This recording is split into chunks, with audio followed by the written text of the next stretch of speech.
are pleased thus to name this little being, not larger than a bird, trembling, frightened, and shivering, awake every morning, first of all in the house and the village. Only the poor lark never sang. The Descent. History of an Improvement in Jet Work. What had become of this mother in the meantime, who, according to the people of Montfermeil, seemed to have abandoned her child? Where was she? What was she doing? After leaving her little cassette with the Thénardiers, she went on her way, and arrived at M-sur-M. That is, it will be remembered, was in 1818. Fantine had left the province some 12 years before, and M-sur-M had greatly changed in appearance.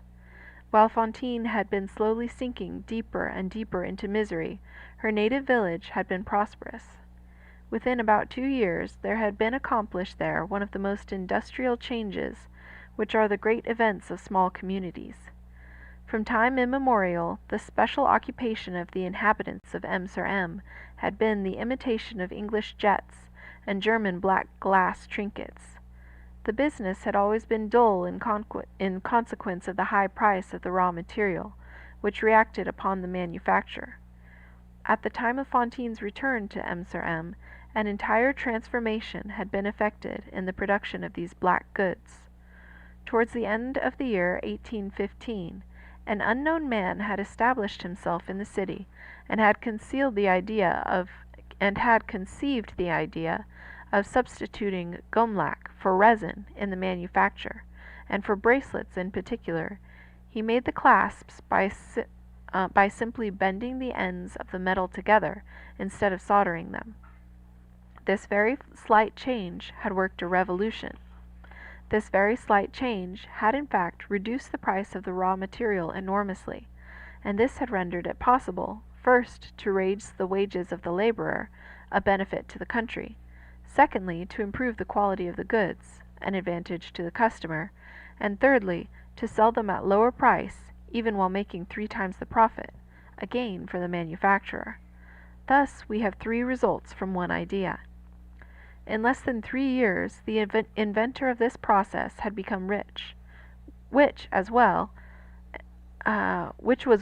and had made all round him rich, which was better. He was a stranger in the department. Nothing was known of his birth, and but little of his early history. The story went that he came to the city with very little money, a few hundred francs at most. From this slender capital, under the inspiration of an ingenious idea, made fruitful by order and care, he had drawn a fortune for himself, and a fortune for the whole region. On his arrival at M-sur-M, he had the dress, the manners, and the language of a laborer only. It seemed that the very day on which he thus obscurely entered the little city of M-sur-M, just at dusk, on a December evening, with his bundle on his back, and a thorn stick in his hand, a great fire had broken out in the town-house. The man rushed into the fire, and saved at the peril of his life 2 children, who proved to be those of the captain of the gendarmes, and in the hurry and gratitude of the moment no one thought to ask him for his passport.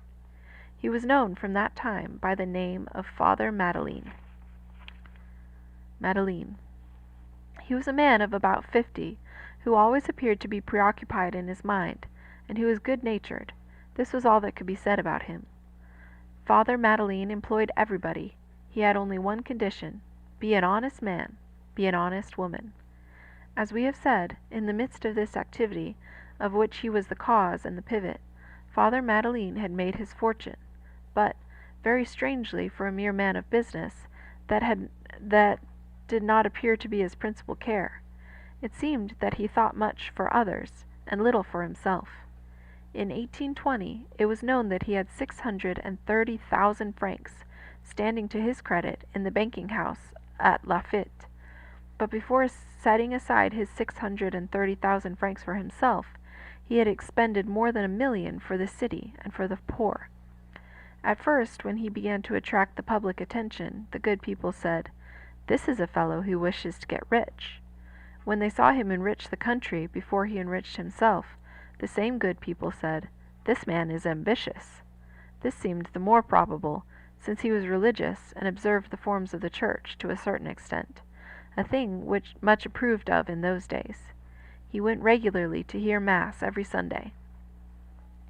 At length, in 1819, it was reported in the city one morning that upon the recommendation of the prefect, and in consideration of the services he had rendered to the country, Father Madeleine had been appointed by the king mayor of M. Those who had pronounced the newcomer an ambitious man eagerly seized this opportunity, which all men desire, to exclaim, "There! What did I tell you?" M. was filled with the rumor, and reports proved to be well founded, for a few days afterwards the nomination appeared in the Moniteur. The next day Father Madeleine declined.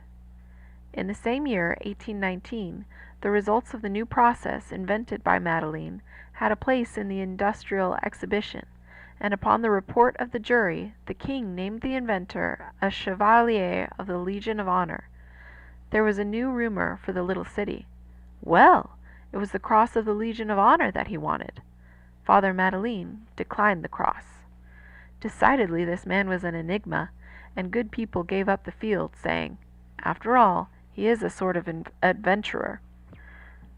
As we have seen, the country owed a great deal to this man, and the poor owed him everything. He was so useful that all were compelled to honor him, and so kind that no one could help loving him.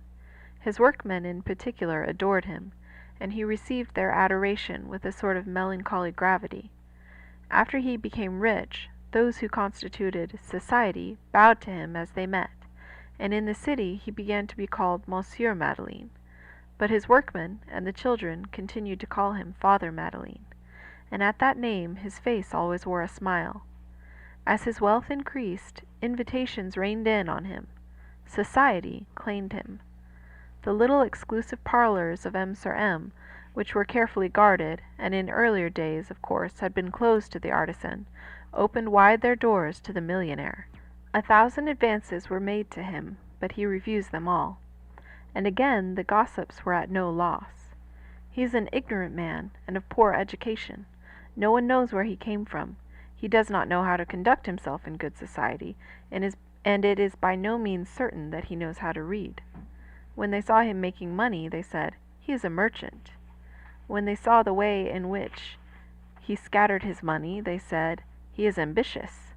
When they saw him refuse to accept honors, they said, "He is an adventurer." When they saw him repel the advances of the fashionable, they said, "He is a brute." In 1820, 5 years after his arrival at M, the services that he rendered to the region were so brilliant, and the wish of the whole population so unanimous, that the king again appointed him mayor of the city. He refused again, but the prefect resisted his determination. The principal citizens came and urged him to accept, and the people in the streets begged him to do so. All insisted so strongly that at last he yielded. It was remarkable that what appeared most of all to bring him to this determination was the almost angry exclamation of an old woman belonging to the poorer class, who cried out to him from her doorstone with some temper, "A good mayor is a good thing. Are you afraid of the good you can do?" This was the third step in his ascent. Father Madeleine had become Monsieur Madeleine, and Monsieur Madeleine had now become Monsieur the Mayor. Moneys deposited with Lafitte. Nevertheless, he remained as simple as at first. He had gray hair, a serious eye, the brown complexion of a laborer, and the thoughtful countenance of a philosopher. He usually wore a hat with a wide brim, and a long coat of coarse cloth buttoned to the chin. He fulfilled his duties as the mayor, but beyond that his life was isolated. He talked with very few persons. He shrank from compliments, and with a touch of the hat walked on rapidly. He smiled to avoid talking, and gave to avoid smiling. The women said of him, "What a good bear!" His pleasure was to walk in the fields. He always took his meals alone, with a book open before him, in which he read. His library was small, but well selected. He loved books. Books are cold, but sure friends. As his growing fortune gave him more leisure, it seemed that he profited by it to cultivate his mind. Since he had been at M, it was remarked from year to year that his language became more polished, choicer, and more gentle. Although he was no longer young, it was reported that he was of prodigious strength. He would offer a helping hand to anyone who needed it, help up a fallen horse, push at a stalled wheel, or seize by the horns a bull that had broken loose. He always had his pockets full of money which he passed out, and empty when he returned. When he passed through a village, the ragged little youngsters would run after him with joy, and surround him like a swarm of flies. He did a multitude of good deeds, as secretly as bad ones are usually done. He would steal into houses in the evening, and furtively mount the stairs. A poor devil, in returning to his garret, would find that his door had been opened, sometimes even forced, during his absence. The poor man would cry out, "Some thief has been here!" When he got in, the first thing that he would see would be a piece of gold lying on the table. The thief, who had been there, was Father Madeleine. He was affable and sad. The people used to say, "There is a rich man who does not show pride. There is a fortunate man who does not appear contented." Some pretended that he was a mysterious personage, and declared that no one ever went into his room, which was a true anchorite cell, furnished with hour-glasses, and enlivened with death's heads and crossbones. So much was said of this kind, that some of the more mischievous of the elegant young ladies of M. called on him one day and said, "Monsieur Maire, will you show us your room? We have heard that it is a grotto." He smiled, and introduced them on the spot to his grotto. They were well punished for their curiosity. It was a room very well fitted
reaching out to call the color of the sky.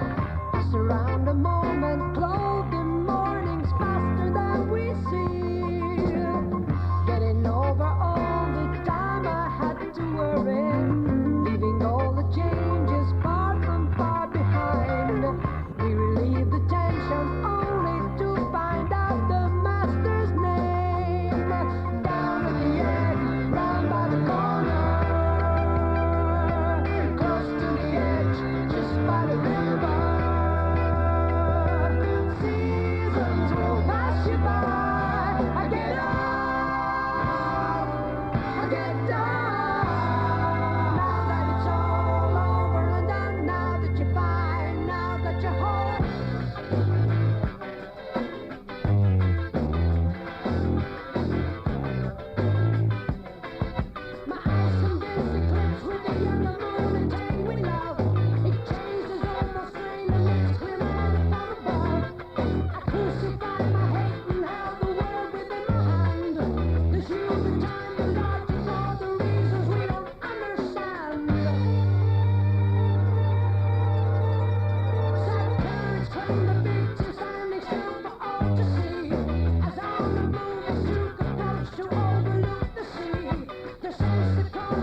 far behind.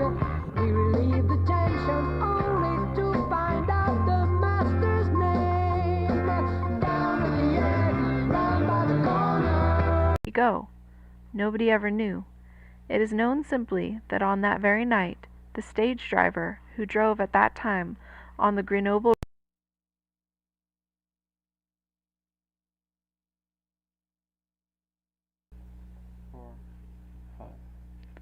The night was not very dark. There was a full moon, across which large clouds were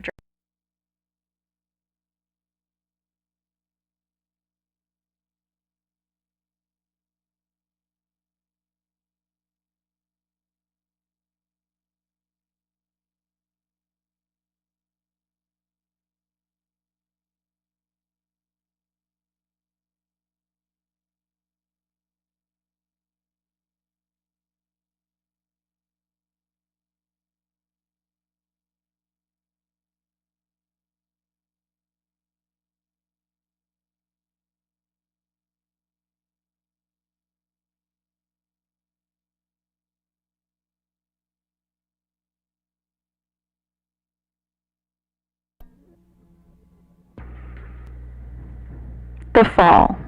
The Night. Les Miserables by Victor Hugo.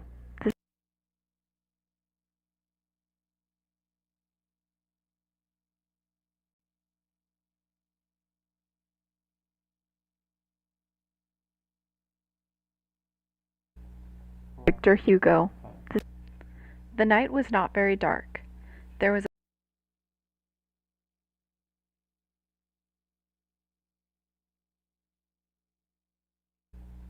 The night. The night was not very Les dark. Miserables by There was a Victor full Hugo. moon across This is which- an abridged version by James K. Patterson of the University of Cincinnati. The Fall. The night of